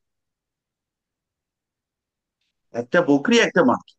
এবার এই গতিতে ওদের একটা যে এই যেহেতু গতিটা আপেক্ষিক, আপনাদের একটুখানি জানতে হবে Kepler's planetary motion. Kepler's planetary মোশনকে বলছে যে কোনো গ্রহ সমান সমান সময়ের ব্যবধানে সমান সমান ক্ষেত্র অতিক্রম করে। মানে এইটার নাম হচ্ছে লিনিয়ার ভেলোসিটি নয়, এটা হচ্ছে এরিয়াল ভেলোসিটি। মানে এই যে জায়গাটাতে গোল গোল ঘুরছে না, আমি একটুখানি দেখাচ্ছি, এক সেকেন্ড।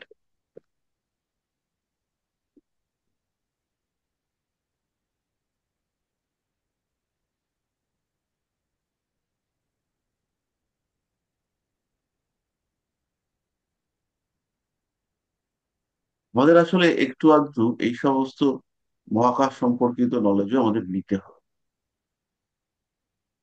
তাহলে এবার ধরুন পৃথিবী এখানটায় রয়েছে, এটা হচ্ছে পৃথিবী, আর এইখানটাতে হচ্ছে সূর্য। এটাকে বলে উপবৃত্ত।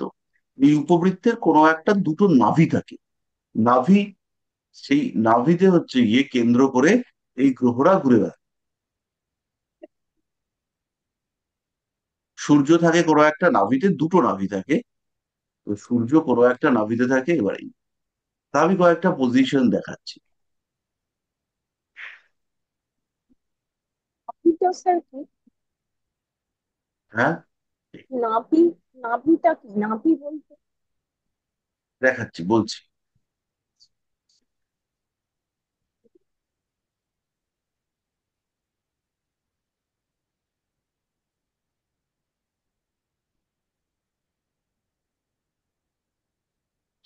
যে এইটা হচ্ছে উপবৃত্ত। বৃত্ত যদি হয়, বৃত্তের একটা কেন্দ্র থাকে। উপবৃত্তের ক্ষেত্রে কোনো কেন্দ্র নেই। উপবৃত্তের ক্ষেত্রে থাকে দুটো নাভ, এখানে দুটো অক্ষ আছে। এখানে একটা সেমি মেজর অ্যাক্সিস আর একটা সেমি মাইনর অ্যাক্সিস।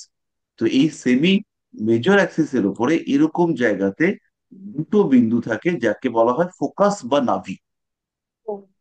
এর কোনো একটার মধ্যে, এর কোনো একটা বিন্দুতে সূর্য থাকে, হয় এটায় অথবা এটায়। এইখানে সূর্যকে রেখে গ্রহরা এইভাবে প্রদক্ষিণ করে পার্শিয়ালি উপবৃত্তাকার পথে। এবার গ্রহদের পথ যে পুরোপুরি উপবৃত্তাকার তা কিন্তু নয়। এইবার এইটা হচ্ছে গিয়ে জায়গাটাকে দেখুন। এবার এইখান থেকে এইখানে যেতে সে কতটা ক্ষেত্র অতিক্রম করলো, এটা হচ্ছে এই ক্ষেত্রটা। রাস্তা হচ্ছে এইটুকু, কিন্তু ক্ষেত্র হচ্ছে এই নীলটা। ঠিক আছে? আবার এইখান থেকে যদি হিসেবটা হয়,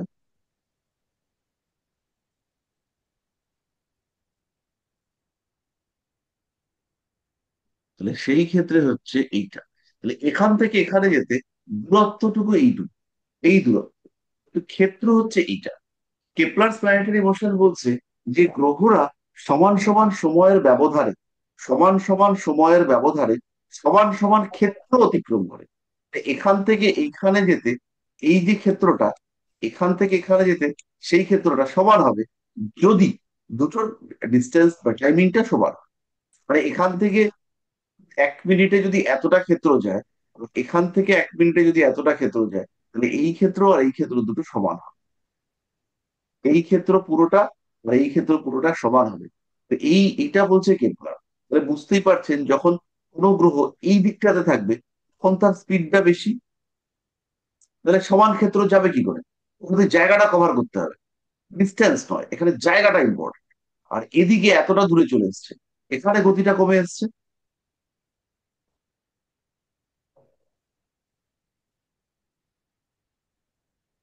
এইখানে যখন গ্রহরা মুভ করছে তখন তারা হচ্ছে অতিচারী গতিপ্রাপ্ত হচ্ছে। ঠিক আছে, এটা হচ্ছে একটা। সেকেন্ড হচ্ছে গিয়ে আমরা সূর্য থেকে গতি ক্যালকুলেট করি না, আমরা গতি ক্যালকুলেট করি পৃথিবী থেকে। কোনো একটা গ্রহ তার এক বছরে কোনো একটা গ্রহ তার এক বছরে একটা ঘর ক্রস করার কথা, তাহলে সে এইখানে গিয়ে সে আবার ব্যাকে এলো বক্রী হয়ে, তারপরে আবার যাত্রা শুরু করলো। এই যে বক্রী হওয়া এবং তারপরে আবার যাত্রা শুরু করা, এই মাঝখানের গ্যাপটা, এটা কিন্তু খুব বেশি গ্যাপ, এটা খুব বেশি দ্রুত যায়।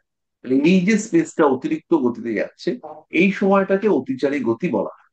কোনো গ্রহ ঠিক বক্রী হওয়ার আগে তার একটা স্তম্ভন অবস্থায় আসে, বক্রী হওয়ার আগে কোনো গ্রহ সে স্তম্ভিত অবস্থায় আসে, তখন গ্রহদের গতি কমতে থাকে। মানে এই দিক থেকে যাচ্ছে, যেতে যেতে বক্রী হবে, এদিকে ঘুরবে, এই দিকে গিয়ে এখানে একটা বেগ নিয়ে গিয়ে এখানের গতিটা জিরো করে তারপরে সেদিকে ঘুরলো, উল্টো দিকে বেগ হলো। এই যে জিরো হওয়া পর্যন্ত সময়, তখন গ্রহদের গতি কমতে থাকে। তারপরের যে অংশটা, তখন গ্রহদের গতি হু হু করে বাড়বে। এই বক্র হওয়ার পরবর্তী সময় গ্রহদের গতি ভীষণভাবে বাড়তে থাকে। এই সময়টা হচ্ছে অতিচারী অবস্থা। যদি বুঝতে পারেন তাহলে একটা ওয়াই লিখুন, আর যদি বুঝতে না পারেন তাহলে একটা এন লিখুন।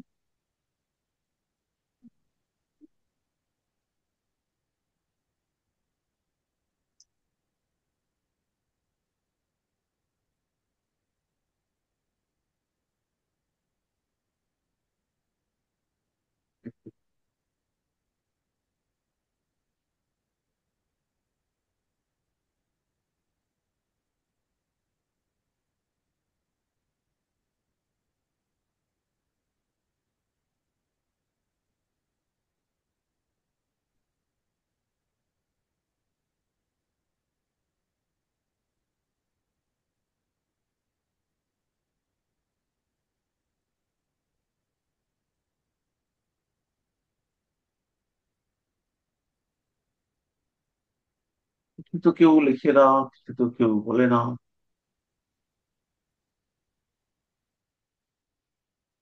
বেশ, তাহলে এবার আমাদের একটা প্রশ্ন আছে, বুধ আর শুক্রের বক্রী হওয়া। বুধ আর শুক্রের বক্রী হওয়ার আগে একটু বুঝে নিন, সেটা হচ্ছে অন্য গ্রহগুলো শনি মঙ্গল বৃহস্পতি, তারা যদি সূর্যের থেকে 120 ডিগ্রি ডিফারেন্সে থাকে, মানে পৃথিবী থেকে যে রাশিতে সূর্য আছে তার থেকে 6, 8, 12 মোটামুটি সেই রাশিতে যদি মঙ্গল বৃহস্পতি বা শনি থাকে, তারা বক্রী হবে। শুক্র বা বুধের ক্ষেত্রে এই ডিফারেন্সটা হচ্ছে 15 ডিগ্রি থেকে 29 ডিগ্রি শুক্রের ক্ষেত্রে, 15 ডিগ্রি থেকে 27 ডিগ্রি এটা হচ্ছে বুধের ক্ষেত্রে। তাহলে যদি আপনি দেখেন যে বুধ আর রবির ডিফারেন্স সেটা 15 ডিগ্রির বেশি হচ্ছে, তখন বুধ কিন্তু বক্রী অবস্থা প্রাপ্ত হবে।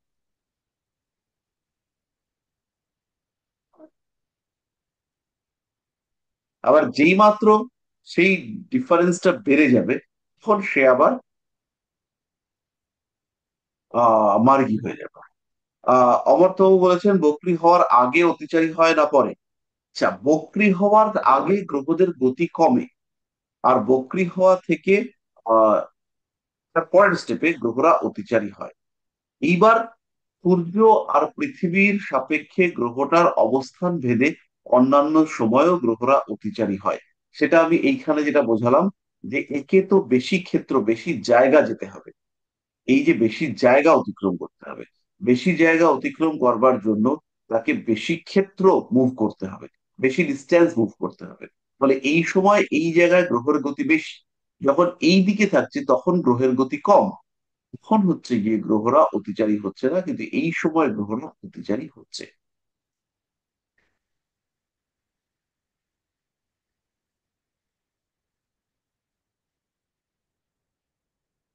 বকরি গ্রহকে আমরা অবশ্যই হাইপার অ্যাক্টিভ বলতে পারি, বকরি গ্রহকে হাইপার অ্যাক্টিভ বলা যাবে। বকরি গ্রহ বেশ কিছু কিছু ক্ষেত্রে ইনঅ্যাক্টিভও হয়ে যায়, কিন্তু বেশিরভাগ ক্ষেত্রে বকরি গ্রহরা হাইপার অ্যাক্টিভ হয় এবং চার্টটাকে প্রভাবিত করার চেষ্টা করে। এবার একটা জিনিস বলি, মজার জিনিস, বকরি গ্রহ পৃথিবীর কাছাকাছি থাকে, যে কোনো বক্রী গ্রহ যখন বক্রী হয় তখন তারা পৃথিবীর কাছাকাছি থাকে না। পৃথিবীর কাছাকাছি থাকার জন্য তাদের মধ্যে একটা বাড়তি বল কাজ করে। খাতায় লিখুন, তার নাম হচ্ছে চেষ্টা বল। চেষ্টা, চেষ্টা করছি, চেষ্টা বল। বক্রী গ্রহের যে বল থাকে, বাড়তি বল, সেটা হচ্ছে চেষ্টা বল। এবং আমরা এরপরে সরবল করব। প্রত্যেকটা গ্রহের 6 রকম বল থাকে। সেই বলের মধ্যে বক্রী গ্রহের একমাত্র একটা বল বেশি থাকে, সেই বলের নাম হচ্ছে চেষ্টা বল। দেখা হয়েছে? হ্যাঁ। হ্যাঁ এই স্যার। বক্রী গ্রহের এই চেষ্টা বল থাকার জন্য, বক্রী গ্রহ পৃথিবী সাপেক্ষে কাছাকাছি থাকার জন্য বক্রী গ্রহের প্রভাব হয় বেশি।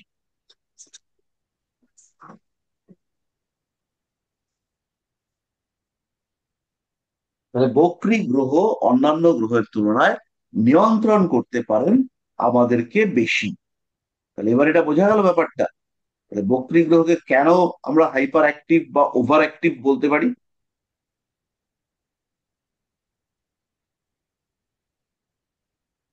পরিষ্কার হলো? Yes, sir. হ্যাঁ স্যার।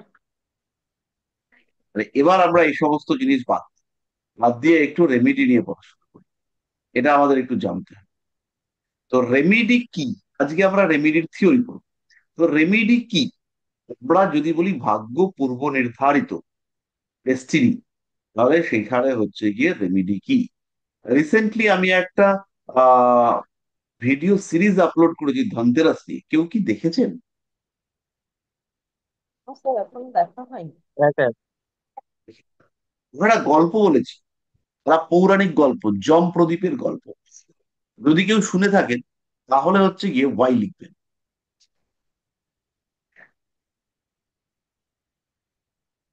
আচ্ছা, তার মানে বিশেষ কেউ শোনেনি, ভোটে স্বপ্নদীপ হেরে গেছে। তাহলে যম প্রদীপের গল্পটা হচ্ছে, পুরাণে একজন রাজা ছিলেন, তার নাম ছিল হেমচন্দ্র। এই যে হেমচন্দ্র রাজা, হেমচন্দ্র রাজার কোনো সন্তান ছিল না। তো সন্তান না থাকাতে তিনি করলেন কি, তিনি এবং তার স্ত্রী, তারা বিভিন্ন দেবদেবীর পূজা অর্চনা আরম্ভ করলেন যাতে সন্তান পাওয়া যায়। তাহলে অবশেষে তারা একটা সন্তান পেলেন। কিন্তু পেলে কি হবে?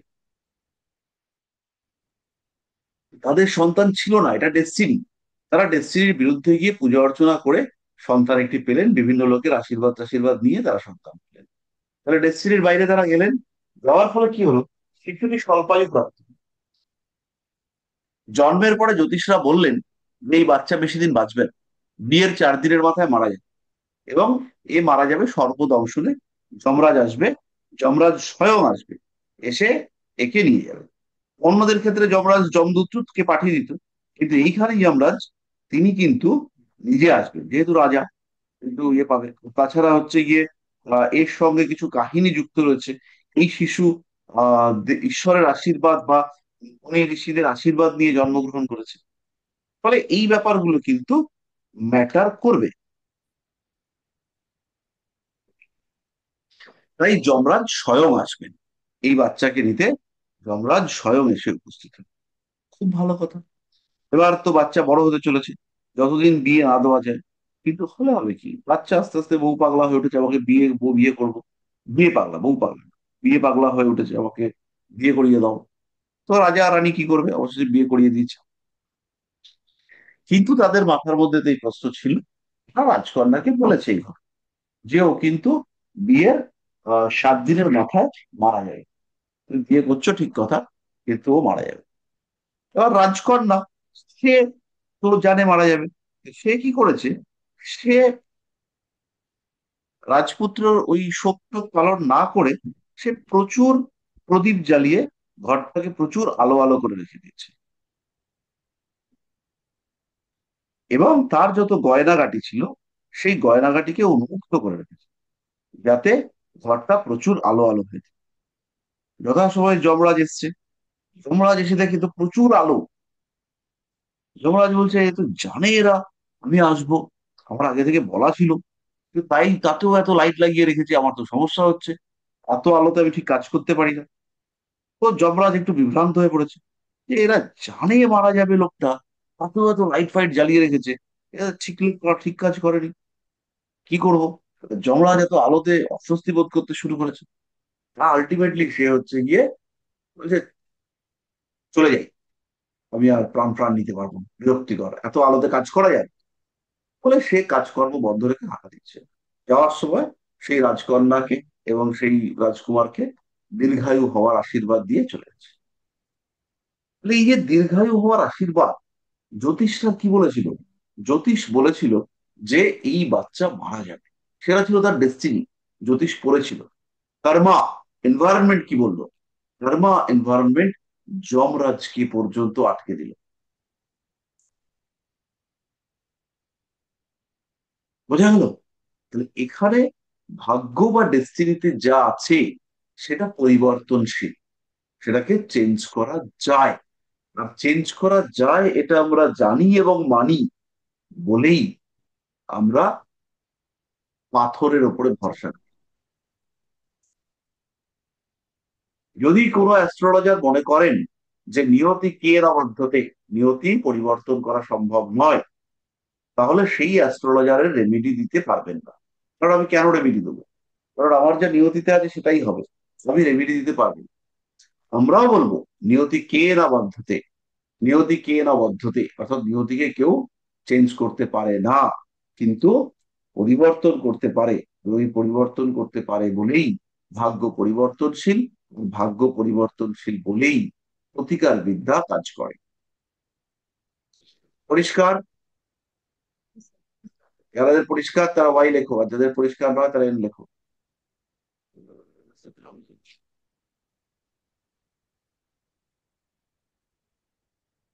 বেশ বেশ বেশ, বাহ বাহ।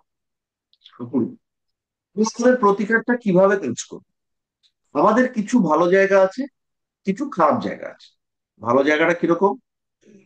লগ্ন, পঞ্চম, নবম, এই জায়গাগুলো থেকে আমরা ভালো ফল পাই। লগ্ন, আমি আমি মানে তো ভালো, আমি খারাপ হতে পারি? আমি মানে আমি সবসময় ভালো, মানে সব খারাপ কাজ করেও আমি ভালো, তাহলে সেটা তো ভালোই।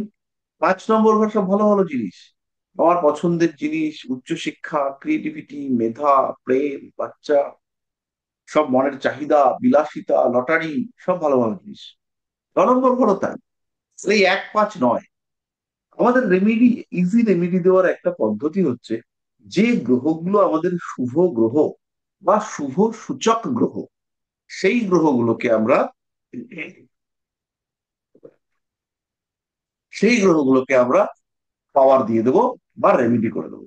এই খারাপ খারাপ গোচর আসুক, খারাপ দশা যা আসুক, ভালো গ্রহগুলো একটু বলবৎটা পেয়ে গেছে, ওদেরকে একটু মাল্টিভিটামিন খাইয়ে দিলাম, বৃহস্পতিকে একটু পোখরাজ দিয়ে দিলাম, সূর্যকে একটু দিয়ে দিলাম, কি বলে ওটাকে, রবিকে হচ্ছে গিয়ে একটা রুটি দিয়ে দিলাম, আর মঙ্গলকে একটা কলা দিয়ে দিলাম, হ্যাপি। মেষ লগ্ন, চলো ঠিক আছে, কোনো ক্ষতি নেই, এদেরকে দিয়ে দিলাম। এইবার এইটা হচ্ছে সিম্পল রেমেডি।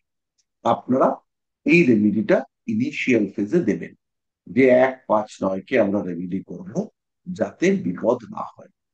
কিন্তু মেষ লগ্ন, মেষ লগ্ন, চতুর্থে কর্কট রাশিতে রাহু বসে আছে। চতুর্থে কর্কট রাশি, চতুর্থ মানে হচ্ছে পঞ্চমের দশ, পঞ্চমের দ্বাদশ হচ্ছে চতুর্থ। তাহলে চতুর্থ ঘরে কে বসে আছে? রাহু বসে আছে। তাহলে চতুর্থ হচ্ছে পঞ্চমের ব্যয়। তাহলে চতুর্থে যেহেতু রাহু বসে আছে, তাই কিছুতেই বাচ্চা হচ্ছে না, বাচ্চা এসে নষ্ট হয়ে যাচ্ছে। তাহলে আমার পঞ্চমকে পাওয়ার দিলে চতুর্থের রাহুকে প্রশমিত করতে পারবো না। এইরকম কেস যখন আসবে তখন আমরা কি করব? সেটাই হচ্ছে আর্ট অফ রেমিডি। তো সেখানে আমরা রেমিডি শিখবো, রেমিডি করা। বোঝা গেল? এবার আপনাদের যদি কোনো প্রশ্ন থাকে তাহলে সেটা আমরা ডিসকাস করবো। যদি স্যার মিথুন লগ্ন হয়, তাহলে মিথুন লগ্নের সাপেক্ষে 9 নম্বর ঘর হচ্ছে কুম্ভ, আবার 8 নম্বর ঘর হচ্ছে মকর। তাহলে কি সেটা লীলা দেওয়া যেতে পারে? আর দেওয়া দেওয়া যেতে পারে, এই প্রশ্নটা হচ্ছে কখন দেবো আর কেন দেবো। এখানে নীলা আমাদের দেওয়া যেতে পারে। এটা কি শরীর দশাতে ভালো হবে দেওয়াটা?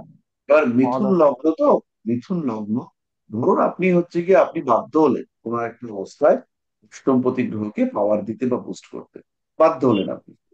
এই যে আপনি বাধ্য হলেন, এই যে বাধ্যতা, তখন আপনাকে অবশ্যই লগ্নটাকে ধরে পাওয়ার দিতে হবে। মানে লগ্নে যদি বৃহস্পতি আর মঙ্গল থাকে তাহলে পোখরাজ দিয়ে তারপরে দিতে হবে, তাই তো?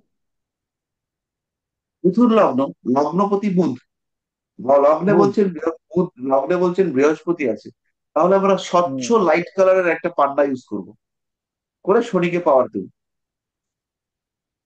আচ্ছা। আর তাহলে পোখরাজ কি দেওয়া যেতে পারে তাকে, স্যার? এবার এই ক্ষেত্রে আপনি পোখরাজ দেবেন কেন?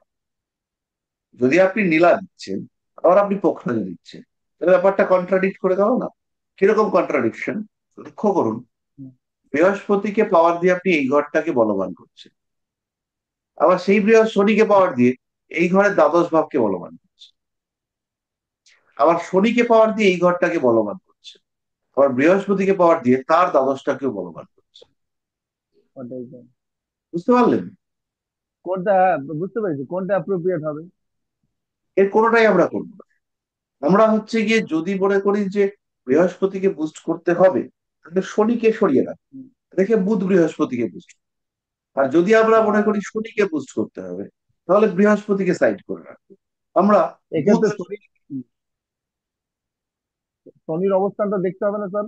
এক্ষেত্রে বৃহস্পতি অবশ্যই আর শনি। দেখতে হবে, অবশ্যই দেখতে তো পারেন শনি চার্ট। যদি শনি শনি যদি দ্বিতীয় থাকে শুক্রের সঙ্গে। এবার কোথায় রয়েছে পুরো কুণ্ডলী না দেখে আমরা কি করে বলতে আহ পারি?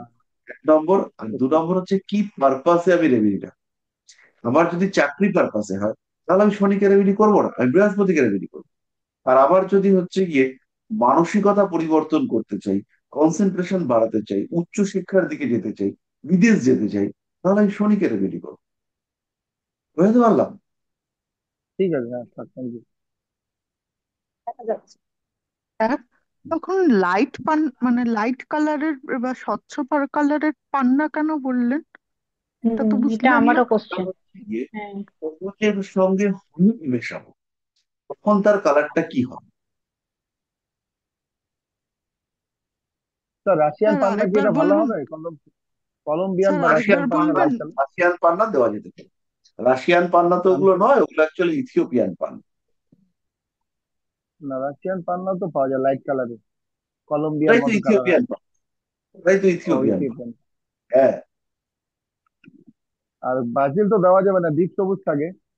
আর জাম্বিয়া তো ব্রাজিলকে চাইতো আমরা সবুজ। এখানে দেব। হুম, ব্রাজিলের আবার অন্য আরেকটা গল্প আছে, ওটা একটা কম্বিনেশন স্টোন। সেরকম স্যার। সেটা এত জটিল হয়ে যাবে। আজকে তো আমাদের পড়াশোনা খুব বেশ টাফ ইয়েতে গেছে। তো আপনারা খেয়াল রাখবেন, রেমিডি যখনই করবেন, যে গ্রুপের রেমিডি করবেন, আপনারা একবার চোখ মেলে দেখে নেবেন যে সেই রেমিডিটা করাতে অন্য কোনো গ্রহ ক্ষতিগ্রস্ত হচ্ছে কিনা। যেমন একটা এখানে আপনাদের সামনে একটা চার্ট আছে, আপনাদের মনে হতে পারে যে আমরা একাদশ ভাবটাকে রেমিডি করবো, করুন, নির্দ্বিধায় করুন। কিন্তু একাদশ ভাবের এই শনিকে রেমিডি করলে এই ভাবের অধিপতি বুধ পীড়িত হবে। তাহলে শনিকে বুস্ট করবার সঙ্গে সঙ্গে বুধ যদি পাওয়ার দেওয়ার উপযুক্ত হয়, তাহলে বুধকেও একটু সাপোর্ট দিয়ে শনিকে পাওয়ার দিন। বোঝা গেল? হ্যাঁ স্যার, বুঝে গেলাম। হ্যাঁ স্যার। আমি আরো শেখাবো, আমাদের এই যাত্রা চলতে থাকবে, আপনারা শিখতে পারবেন। এখন তো কনফিউশনের স্টেজে রয়েছেন, আস্তে আস্তে সবই শিখে যাবেন। এবং আমি একটা জিনিস উপলব্ধি করেছি যে আমার বেশ কিছু ছাত্র আমার থেকে ভালো প্রেডিক্ট করে, আমার থেকে ভালো রেভিডি করে। তো এটাতে আমি হ্যাপি। আপনারাও যখন সেই পর্যায়ে পৌঁছবেন, তখন আমি আরো বেশি হ্যাপি হব। এবং আমাকে হ্যাপি করার দায়িত্ব এটা আপনাদের, কারণ গুরুকে তুষ্ট করা শিষ্যের দায়িত্ব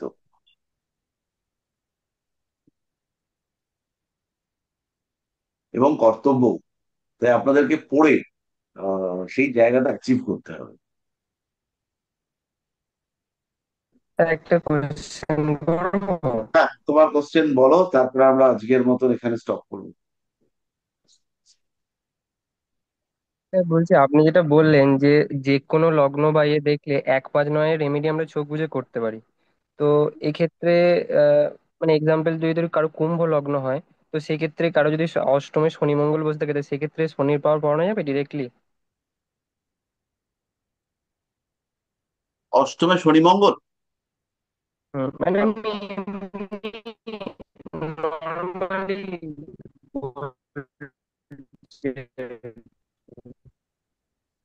না, না, না, না, অষ্টমে শনি মঙ্গল থাকলে পরে আমরা ওখানে ওইভাবে পাওয়ার দেবো না। না, আপনি বলেন 1, 5, 9 মানে কোনো না, না, রকম ওগুলো প্রবলেম ওখানে হচ্ছে ক্রিয়েট কি আমাদের করবে না ব্যতিক্রম সেক্ষেত্রে। থাকবে। কারণ ওখানে আমাদের ব্যতিক্রম থাকবে, এবং আমরা দেখে নিয়ে আমাদের পরিবর্তন হবে, হ্যাঁ স্যার, অনেক এটাই ব্যতিক্রম। জিজ্ঞেস কারণ করছিলাম। একই মানে একটু গ্রহ একই রঙের। অবস্থাটা দেখে বুঝে না, ওরকম নয়, আমরা হচ্ছে গিয়ে অবস্থা বুঝে আমরা ডিসিশন নেব। ঠিক আছে স্যার। ঠিক আছে, ঠিক আছে, তাহলে শুভরাত্রি সবাইকে। শুভরাত্রি স্যার। ভালো থাকবেন আপনারা। শুভরাত্রি স্যার, আপনিও ভালো থাকবেন। সবার জন্য ধনতেরাস, ওই সমস্ত যা যা হবে সব খুব ভালো চলুক। সবাইকে শুভরাত্রি, শুভ দীপাবলি, টাটা।